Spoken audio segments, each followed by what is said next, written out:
Hey, beautiful souls. I want to share with you the top 5 ways to manifest positivity among your peers.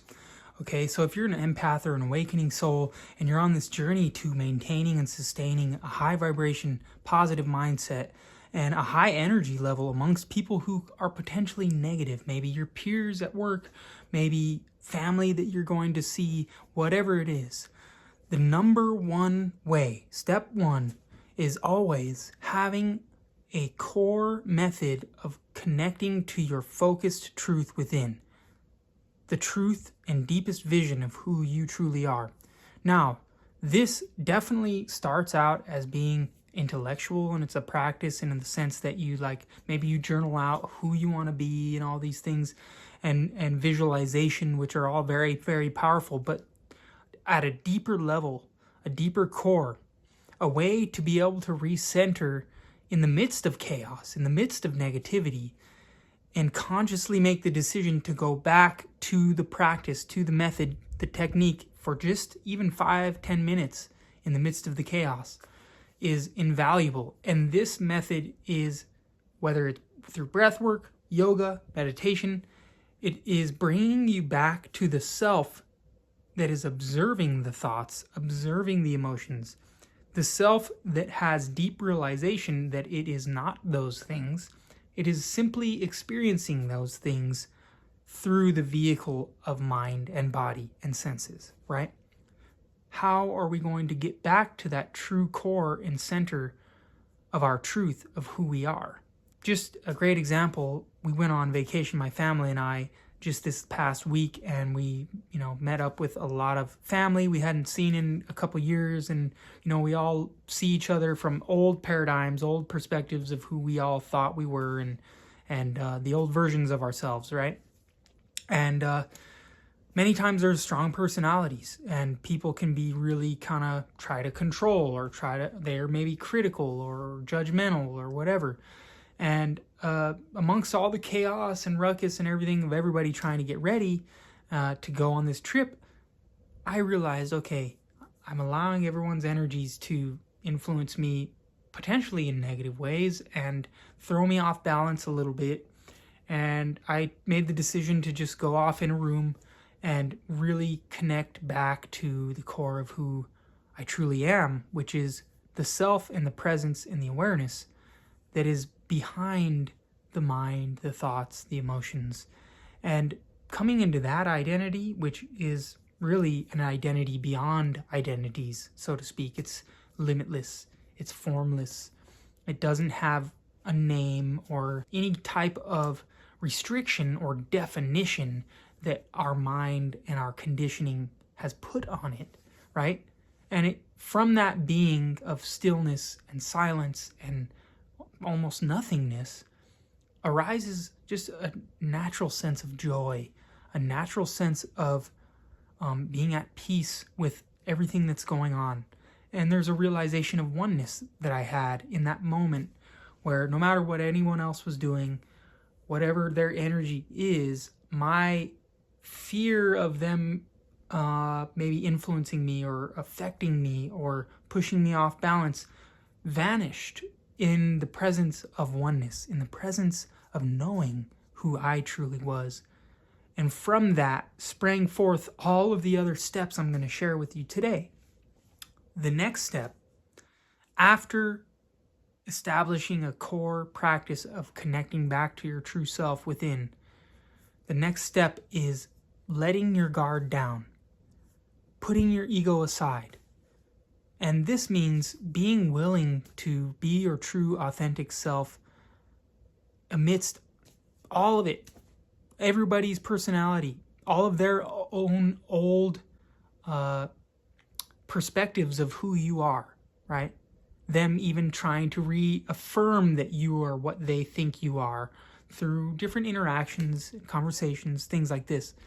And a great example of this, on this exact same trip as well, a family member asked why I was vegan, why I'm vegetarian. And, I'm okay with everybody being who and what they are.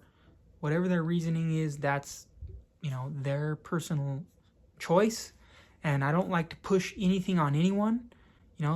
This is just, for me, was a perspective of, self-improvement, self-development, ahimsa, as they say, non-violence. And in this letting our guard down, pushing our ego aside, we realize that us being our authentic self, being sincere, being unapologetically just who we are and in our depth of who we know we are. This opens the door for others to be that way, and we realize there's nothing to defend. So in that moment that I was asked why I was vegan, in the past I may have gotten defensive, and this time I realized, you know what? I'm going to explain it from a very deep and sincere place. And I expressed why I was a vegan from a very just sincere, authentic, personal place that had no fear of judgment or anything like that.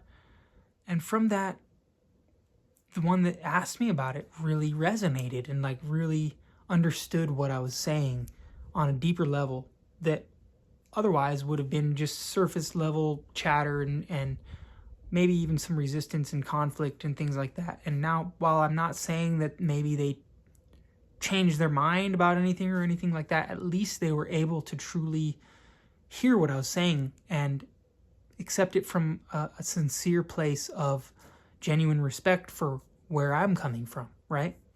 And vice versa for me to them.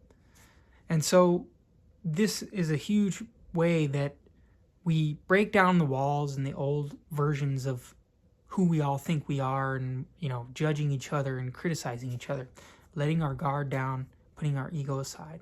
So that's step 2. Step 3, being a listener and being of service.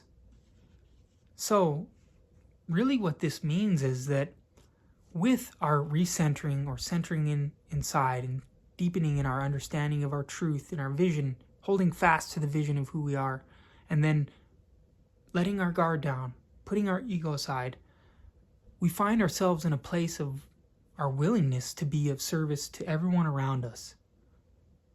This ability to see where others may need help and step aside when needed, and also understand that when someone might be struggling, knowing how to approach helping them so that it doesn't feel like you're trying to fix anything that they're doing, or you're just trying to be there to be of genuine help. And listening truly to what others are going through in their lives and things like this. This is a big part of, for myself, what I discovered through many different situations, really was the defining factor for me having most of the relationships I have with everyone in my life. There was a moment in my life where I realized I definitely didn't want to be around certain types of people. And many times, because I was conditioned in certain ways to being defensive and being maybe combative even, or in competition, or on and on and on, my shift in awareness helped me to deteriorate those versions and understandings of my identity to the extent that I realized that I can be of help to anyone around me. And truly deepening listening to someone can actually change their life forever.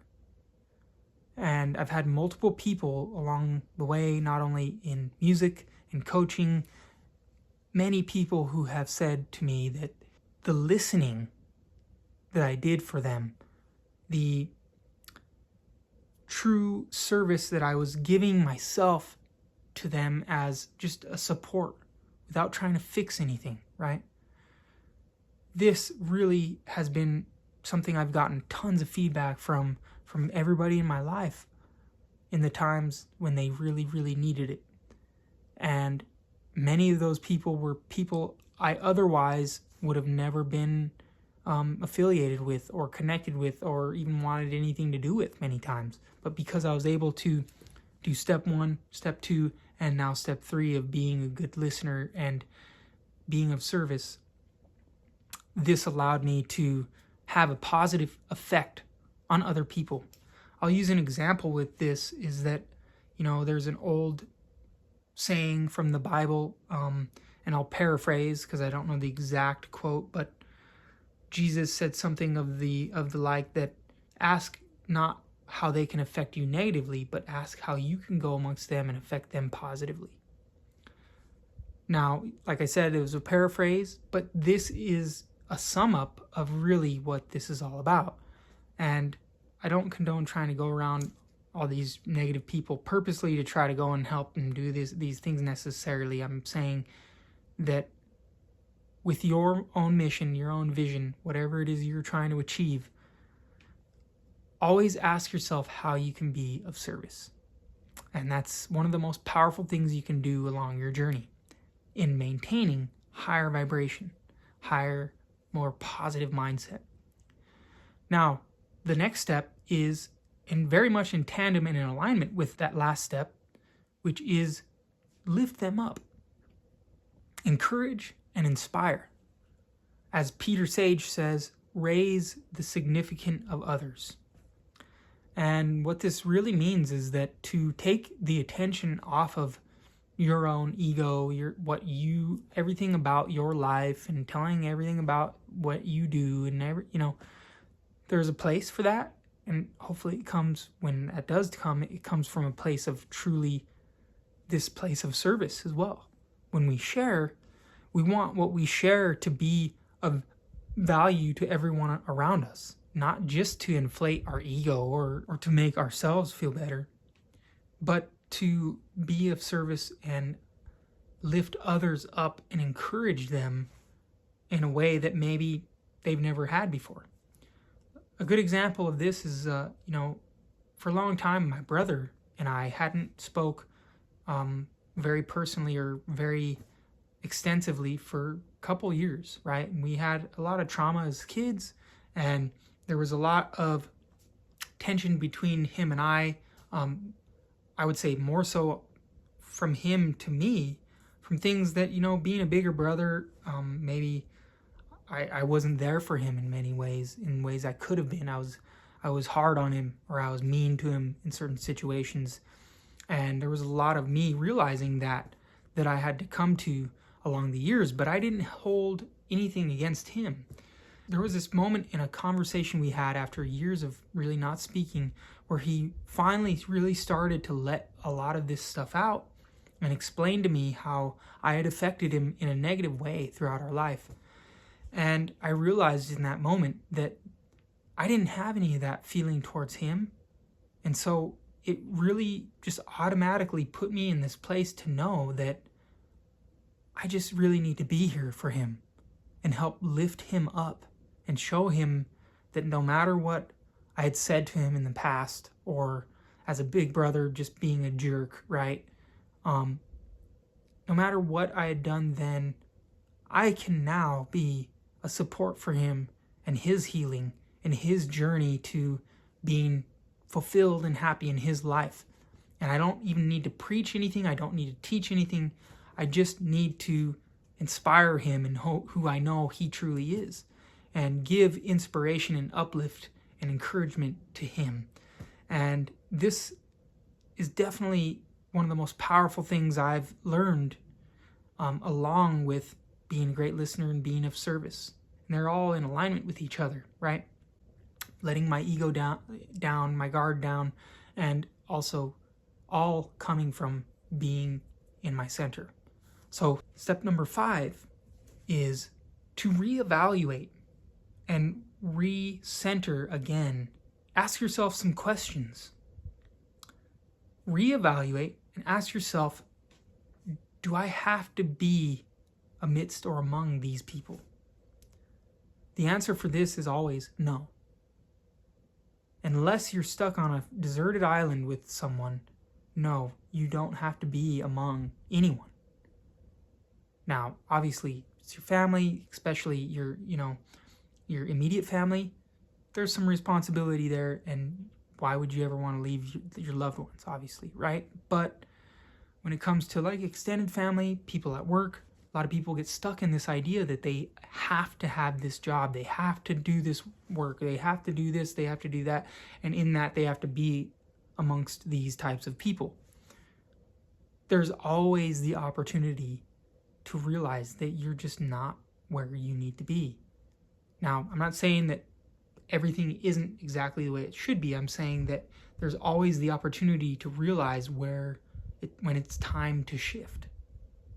And being able to recognize that takes courage and takes you reevaluating who you truly want to be in the world and who you truly are beyond the world. Okay?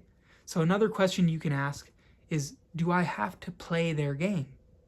So if you're going to be amongst them, you ask yourself, do you have to play their game? And the answer is always no. You don't have to play anyone's game. Now, maybe if you're at work, you have to follow certain rules and do certain things to make sure the job is done correctly and these things. But when it comes to people's personalities and emotional, maybe even manipulation, criticism, things like this, you don't have to play their game.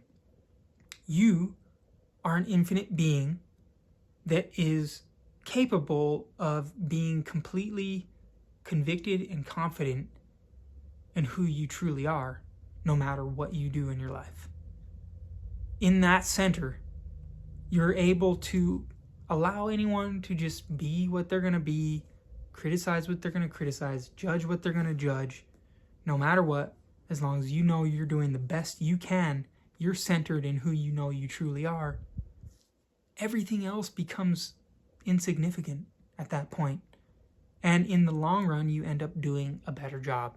You end up making more connections, making more money, having better relationships, on and on and on and on. And in the short amount of time, it may seem conflicting and restricting, or there's some resistance. Many times that's because we have been conditioned to an old way of adapting to other people's energy, adapting to other people's mindsets.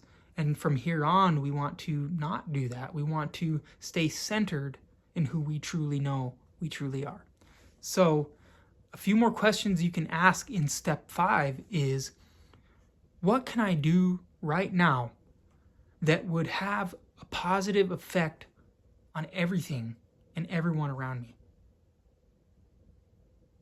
This self that is asking this question is your greater self. The greater self, the higher self, your spirit guides, God, the universe, the unified field, whatever it is for you, it always has everyone's best interest in mind.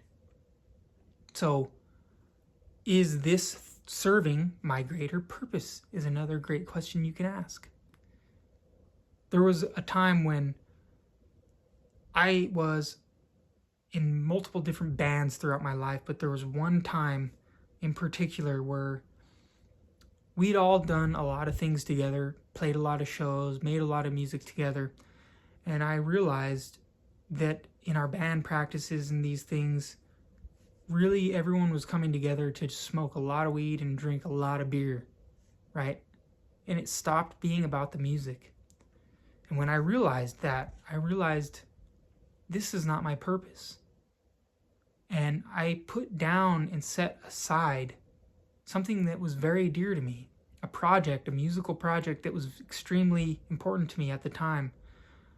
I realized what was even more important and more aligned with who I truly am and what my music is really truly about. That wasn't it.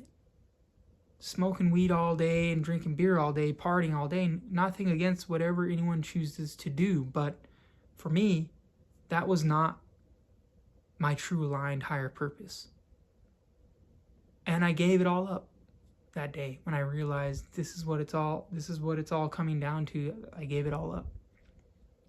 And I said goodbye to a lot of people who I still love dearly, some who have passed on even, due to maybe some of the habits that they had been doing at that time as well. And leaving that behind was not an easy thing, but it was something I knew deep within my soul was the best thing I could have done. And it led me to so many more projects. It opened so many more doors for me when it could have been something that restricted me and made me feel like this is all that I can do. This is all I have the opportunity to do, where there was far more waiting for me in the universe to embark on many different journeys that were way more in alignment with my truth and who I truly am. So I hope this has helped you, my friend, and I'm sending you lots of blessings. Before you go, like and subscribe. I'm very grateful for you watching this whole video, and I will see you in the next video. Peace.